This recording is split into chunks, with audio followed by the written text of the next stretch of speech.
यह क्लासें पीडीएफ के माध्यम से यानी कि पढ़ने वाले के पास भी मेरी पीडीएफ जो मैं पढ़ाने जा रहा हूं और मेरे पास भी पीडीएफ, बशर्ते आपके पास अधूरी पीडीएफ, मेरे पास पूरा पीडीएफ। और पूरा नहीं है तो मैं आपको पूरा कर दूंगा, पढ़ा करके पूरा कर दूंगा। ये ऐसे माध्यम से क्लास चलाई जा रही है जो बहुत जल्द समय में आपका कोर्स कंप्लीट कराती है। ये बात ध्यान में रखिएगा। तो आ जाइए, हम लोग क्या पढ़ने जा रहे हैं, भूगोल। भूगोल में 2 चैप्टर कह सकते हैं कि एक विश्व का भूगोल और एक भारत का भूगोल।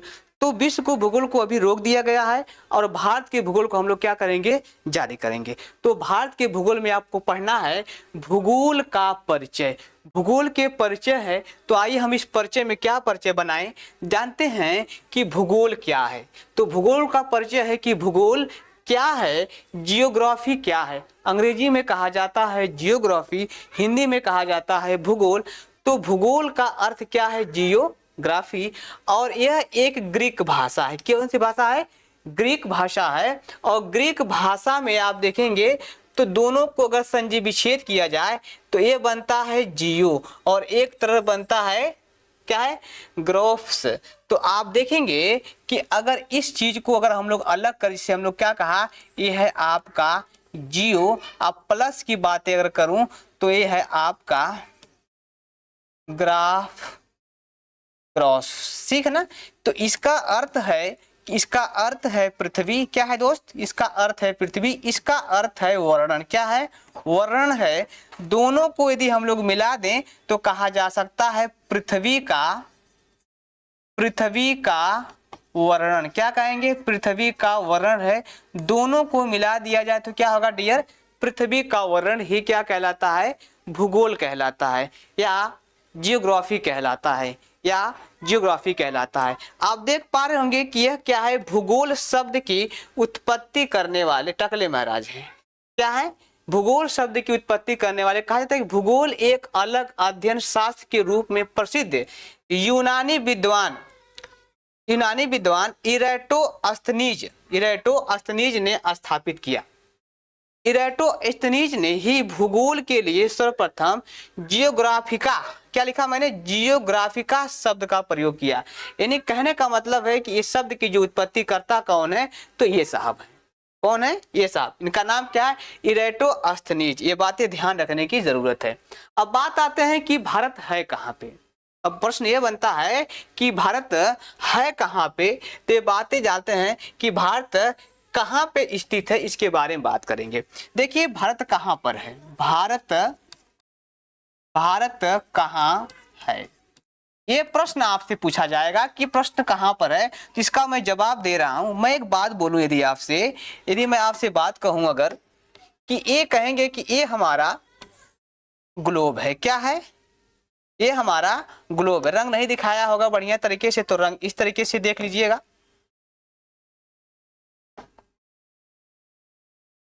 डिलीट।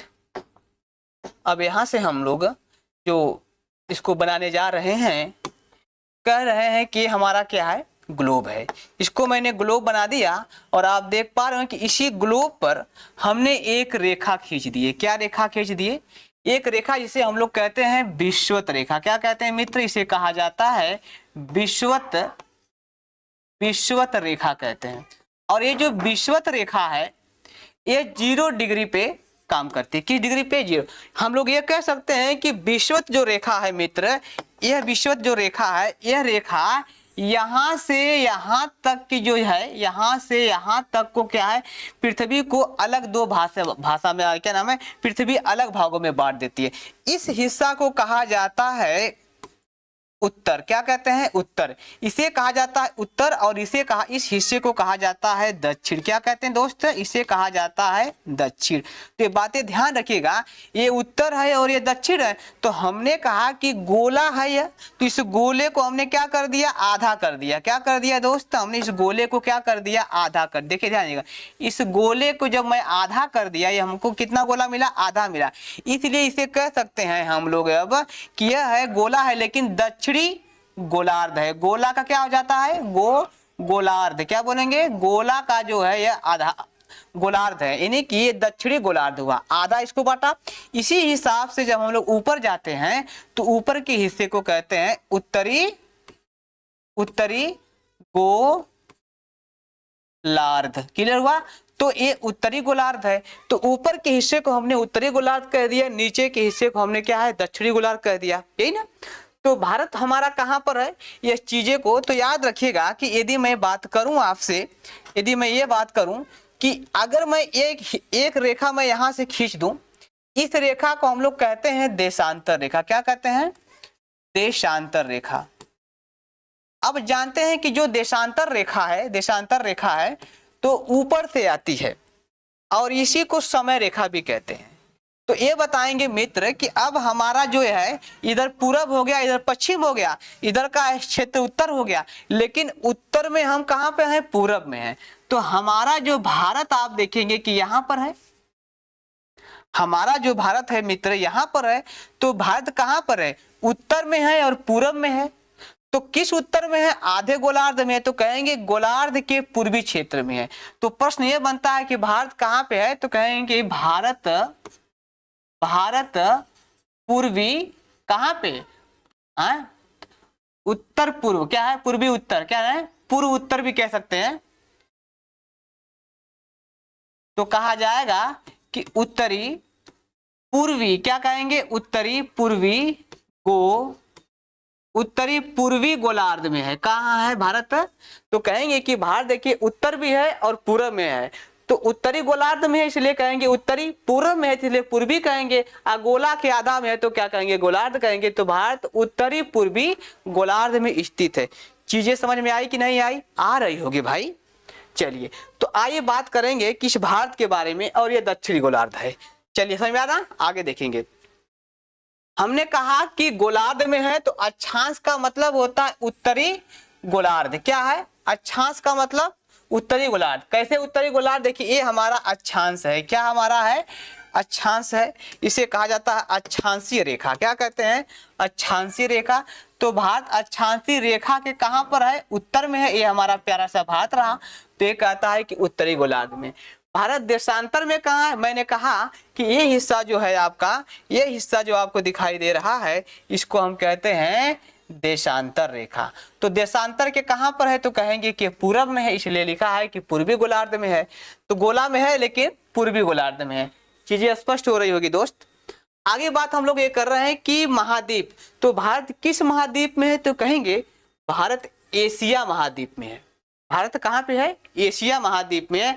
तो एशिया द्वीप में कहाँ है, तो कहेंगे कि जो भारत है हमारा, एशिया जो महाद्वीप है, एशिया महाद्वीप के देखिए ये आप देखेंगे कि यहाँ से लेकर के जो हिस्से आपको दिखाई दे रहे हैं ना, ये हिस्से का है, ये आपको एशिया का है। आधा यहाँ से रूस से जो है कि सॉरी माफ करेगा, ये हिस्सा जो आपको दिखाई दे रहा है, ये माफ करेंगे, मैं गलती से थोड़ा सा कर दिया। या देखिए आप देखेंगे कि जो यह हिस्सा है यहाँ से लेकर के यहाँ तक, ये कौन सा हिस्सा है, तो आप कहेंगे कि ये सभी के सभी जो हिस्से आपको दिखाई दे रहे हैं, ये आपका एशिया का हिस्सा है। किसका हिस्सा है, एशिया का हिस्सा है। इस एशिया में भारत कहाँ पर है, तो कहेंगे एशिया में अगर देखा, देखिए इसको आधा कर दिए तो आधा दक्षिण में न हुआ, तो भारत एशिया के दक्षिण में है। भारत कहाँ पर है, एशिया के दक्षिण में है। चीजें स्पष्ट हो रही होगी, चीजें स्पष्ट हो रही होगी। चलिए अब बात आती है कि भारत कहाँ है, तो कहेंगे भारत दक्षिणी एशिया में है। अच्छा, तो दक्षिणी एशिया में हम है तो थोड़ा सा भारत के बारे में भी समझे कि क्या है, तो कहेंगे भारतीय उपमहाद्वीप, और भारत है तो इसके उपमहाद्वीप के अंतर्गत कुल कितने देश आते हैं, तो ध्यान रखिएगा कि ये तो हमारा यहाँ से लेकर के यहाँ तक भारत है ही है, आप सब लोग यह जानते हैं। आप ये भी जानते हैं कि यहाँ से लेकर के हमारा भारत है, लेकिन ये हिस्सा आप देखेंगे, ये हिस्सा यदि आप देखेंगे तो ये हमारा भारत का हिस्सा नहीं है, ये हिस्सा तो किसका, पाकिस्तान का है। लेकिन पाकिस्तान भी उपमहाद्वीप में आता है। किस में आता है, तो पाकिस्तान भी उपमहाद्वीप में आता है, इसलिए इस पाकिस्तान को भी भारत में रखा जाता है। भारत के उपमहाद्वीप में कौन आते हैं, तो एक पाकिस्तान भी आता है।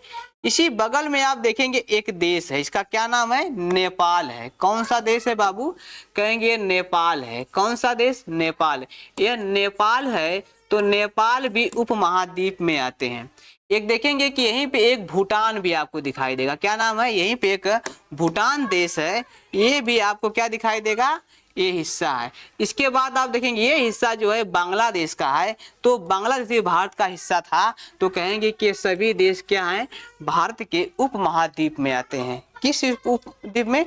भारतीय उपमहाद्वीप में ये कितने देश आते हैं? 1 2 3 4 5, कुल मिला करके भारत को छोड़ दिया जाए तो 4 महाद्वीप आते हैं। किसमें? उपमहाद्वीप में। एक बात ये और समझे, अब आपने देखा कि जब विषुवत रेखा है तो इस विषुवत रेखा से इसकी दूरी कितनी होगी, तो इसकी दूरी की बात अगर मैं कहूं तो 876 किलोमीटर है। कितने हैं? 876 किलोमीटर। आप देखेंगे तो ये चीजें आपको दिखाई देने वाली है। तो 876 किलोमीटर है ना, ये यहाँ लीजिएगा 876 किलोमीटर, ये यहाँ से यहाँ तक की दूरी है। चीजें स्पष्ट हो गई? हो गई होगी। चले, नीचे लिखा भी गया है कि भारत भूमध्य रेखा से 876 किलोमीटर दूर है। तो भूमध्य रेखा क्या है? ये है आपका भूमध्य रेखा। क्या है? ये आपकी भूमध्य रेखा है, ये आपकी भूमध्य रेखा है। बढ़े आगे, चलिए आप स्क्रीनशॉट ले सकते हैं।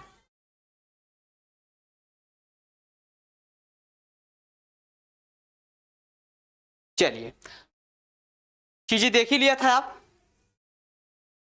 अगली बात कहता है कि औपचारिक नाम, यानी कि भारत का नाम क्या है? भारत का नाम क्या नाम है बाबू? तो बात करेंगे कि भारत का जो नाम है पुराणों में क्या नाम कहा गया है, तो इसको कहा जाता है भारत कहा जाता है, या भारत को पुराणों में कहा जाता है। राइट। ऋग्वेद के अनुसार भारत का नाम कबीले से भरत नाम के से बना। आप जानते हैं कि आर्य लोग कबीलाई थे और कबीला लेकर के भारत में आए थे, तो कुल 5 कबीला थे। उसी 5 कबीला में जो सबसे ताकतवर है, मजबूत है, पावरफुल है, वह कौन है? तो भरत नाम का कबीला है। और भरत नाम जो कबीला, जो कभी पुरु और भरत एक होकर के इस देश पे शासन किया, और उन्हीं के दुष्यंत पुत्र है ना, लिखा गया है कि दुष्यंत पुत्र के भरत के नाम से भारत का नाम पड़ा। ये आप कक्षा 4 से पढ़ते चले आ रहे हैं, ठीक है ना। तो ये रहा। उसके बाद ये कह रहा है कि वायु पुराण के अनुसार राजा दुष्यंत के पुत्र भरत के नाम से भारत पड़ा। इंडिया यूनानियों ने कहा। क्या कह दिया? इंडिया किसने कहा? यूनानियों ने कहा, है कि नहीं है? तो इस प्रकार से भारत के नाम आपको दिखाई दे रहे होंगे। आगे बात करेंगे कि कौन कौन लोगों ने भारत को क्या क्या कहा। तो हमने कहा, और कहां कहां पे भारत के बारे में क्या क्या लिखा गया है। तो अदर नेम देखिए भारत में, देखिए आर्यों का निवास। क्या मैंने लिखा? आर्यों का निवास। लिखा है कि ब्रह्मवाद या आर्यवर्त को जिसे कहते हैं आर्यों का निवास स्थली। जम्बूद्वीप का है, एशिया को जम्बूद्वीप कहा जा रहा है। हिंदुस्तान शब्द की बात करें तो ईरानियों ने सिंधु को हिंदू कहा। क्या कहा? सिंधु को हिंदू कहा, और इस क्षेत्र को हिंदुस्तान कहा गया। और बाद में यहाँ के रहने वाले निवासियों को क्या कहा गया? हिंदू कहा गया। क्या कहा गया? हिंदू कहा गया। ये बात आपको ध्यान में रखने की आवश्यकता है। अच्छा, वैदिक जो साहित्य है, आप जानते हैं कि आर्यों की जो जानकारी हमें मिलती है वैदिक साहित्य से मिलती है, और जो वैदिक साहित्य से मिलती है, तो वैदिक साहित्य की जानकारी हमें, वैदिक साहित्य में क्या लिखा गया है? भारतवर्ष लिखा गया है। क्या लिखा गया है? भारत। और भी तेंजू चीनी यात्रियों ने इसका नाम दिया। और एक है नाभि वर्ष, जिसके बारे में मुझे पता नहीं है कि किसने कहा, कहां पे लिखा गया है।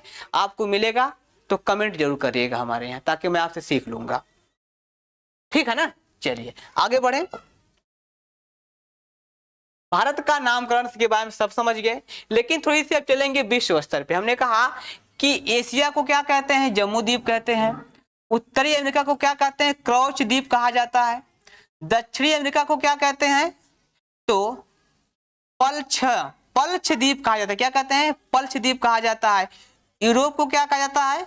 शक्ति द्वीप कहा जाता है। पुष्कर द्वीप किसे कहते हैं? अफ्रीका को कहा जाता है। ऑस्ट्रेलिया को क्या कहते हैं? तो साल्म लिखा है, शामली द्वीप कहा जाता है। और इंडोनेशिया को क्या कहते हैं? या फिलीपींस। देखो इंडोनेशिया और फिलीपींस को क्या कहता है? तो कहेंगे कूश द्वीप कहते हैं। ये अंतरराष्ट्रीय स्तर की बातें हैं, और ये आप तो जानते हैं कि भारत में है। ये क्या है, इंडिया के नाम है। एक बात सुनिएगा, भारतीय संविधान में भारत का जो नाम है वह भारत और इंडिया है। हिंदुस्तान शब्द का प्रयोग कहीं नहीं किया गया है, ये बात ध्यान में रखिएगा। हिंदुस्तान शब्द का प्रयोग पूरे संविधान में कहीं नहीं किया गया है, बस इतना बात आपको रखना है। और भारत इंटरनेशनल स्तर पे भारत का क्या नाम है, तो कहेंगे कि रिपब्लिक ऑफ इंडिया। आप जानते हैं कि जब आप पासपोर्ट बनवाते हैं तो उस पासपोर्ट पे लिखा होता है रिपब्लिक ऑफ इंडिया, तो भारत का अंतर्राष्ट्रीय नाम क्या है, तो कहेंगे रिपब्लिक ऑफ इंडिया नाम इसका है। और संवैधानिक तरीके से भारत का नाम हिंदुस्तान नहीं है, बल्कि क्या है, भारत और इंडिया है। चलिए आगे बढ़ें, बहुत अच्छे। भारत का क्षेत्रफल तथा जनसंख्या, तो भारत के क्षेत्रफल के बारे में बात करेंगे, विश्व के हिसाब से बात करेंगे। तो भारत की जनसंख्या की बात मैं जैसे ही आपके सामने करूं अगर, तो आप देखेंगे कि भारत की जनसंख्या कितनी है, तो कहेंगे कि 32,87,263 किलोमीटर वर्ग है। कितना है, किलोमीटर वर्ग है। अब बात आती है कि विश्व से कितने हैं, तो कहेंगे कि पूरे दुनिया को लिया जाए क्षेत्रफल में, तो 2.4%, क्या है, 2.4% इसकी, ये भारत की भौगोलिक क्षेत्र से है। कितना है, भौगोलिक क्षेत्र है, राइट ना। अब ये देखेंगे कि इस भौगोलिक क्षेत्र पे इसकी पॉपुलेशन कितनी है, क्या बोलेंगे, पॉपुलेशन कितनी है। तो आप देखेंगे कि इसकी जो पॉपुलेशन है 17.5% पूरी दुनिया के हिसाब से, लगभग 121 लाख करोड़ रुपया। लेकिन ये किसके हिसाब से, जनगणना सन 2011 के अनुसार। अभी जनगणना हो रही है कि नहीं है, होने जा रही है मार्च में, तो जनगणना, ठीक। उसके बाद ये कहते हैं कि दुनिया का सेकेंड लार्जेस्ट है, लेकिन याद रखिएगा कि आंकड़ा आया हुआ है कि दुनिया का फर्स्ट हो गया है। क्या है, सेकेंड लार्जेस्ट नहीं है। आप क्या सकते हैं कि FIRST, तो फर्स्ट लार्जेस्ट है। विश्व की जनसंख्या में भारत पहले नंबर पे आ गया है, ये बात हमें पता होनी चाहिए। आगे बढ़े दोस्त, चलिए स्क्रीनशॉट ले लीजिए। आगे, भारत का अक्षांशीय तथा देशांतरीय विस्तार, क्या है, भारत का अक्षांशीय तथा देशांतरीय विस्तार। अब क्या है विस्तार, आइए पृथ्वी की बातें करें तो अधिक बड़ा आकार, यहाँ जलवायु की किस पे, पृथ्वी पे जलवायु की विविधता पाई जाती है। अब जानते हैं कि जलवायु की जो विविधता होती है वह जलवायु की विविधता किस माध्यम से होती है, तो कर्क रेखा, मकर रेखा और विषुवत रेखा के माध्यम से देखी जाती है। इसकी स्थिति की बात मैं करूं तो पृथ्वी का इस ग्लोब पे कहां पर है, पृथ्वी भारत, तो इस ग्लोब को भी देख लिया जाए तो कहेंगे कि पृथ्वी का जो प्रतिरूप है वो वैज्ञानिकों ने ग्लोब पर एक काल्पनिक रेखा खींची है। हमने कहा ना कि जैसे पृथ्वी है, इस पृथ्वी पे काल्पनिक रेखा, एक रेखा यह है जिसे हम लोग विषुवत रेखा कहते हैं, एक रेखा यह है जिसे हम लोग क्या कहते हैं, देशांतर रेखा कहते हैं, या इसी को लंबवत रेखा के नाम से जानते हैं। तो आइए समझिए, वैज्ञानिकों ने दो रेखा खींचे काल्पनिक, एक है अक्षांशीय, एक याद रखिएगा। मैं इसे यदि कहूं कि विषुवत रेखा है तो गलत नहीं है, विषुवत रेखा आपसे कहूं तो कोई गलत नहीं है। यदि मैं आपसे कहूं कि अक्षांशीय, क्या बोलूंगा मैं, अक्षांशीय रेखा है तो कोई गलत नहीं है, कोई गलत नहीं है, ठीक है, दोनों बात एक ही है। ठीक है ना। तो भारत जो है हमारा कुछ इस प्रकार से है, कुछ हमारा इस प्रकार से है, आप देख पा होंगे। तो जो ये ग्लोब में आपको इस प्रकार से जो रेखा दिखाई देती है, इस प्रकार दिखाई देती है, उस रेखा को क्या कहते हैं हम लोग, इसे अक्षांशीय कहते हैं, या कह सकते हैं कि यह है आपका अक्षांशीय रेखा कहते हैं। क्या कहते हैं, अक्षांशीय। इसी के कहा जाता है हॉरिजॉन्टल, है ना, हॉरिजॉन्टल। और इसे क्या कहते हैं, जो रेखा ऐसे आई है, ऐसे, इसे क्या कहते हैं, देशांतर रेखा कहते हैं, देशांतर रेखा कहते हैं। ठीक है ना। चलिए अभी हम इसके बाद जस्ट इस वीडियो पे आएंगे, लेकिन अभी थोड़ा रुकिए।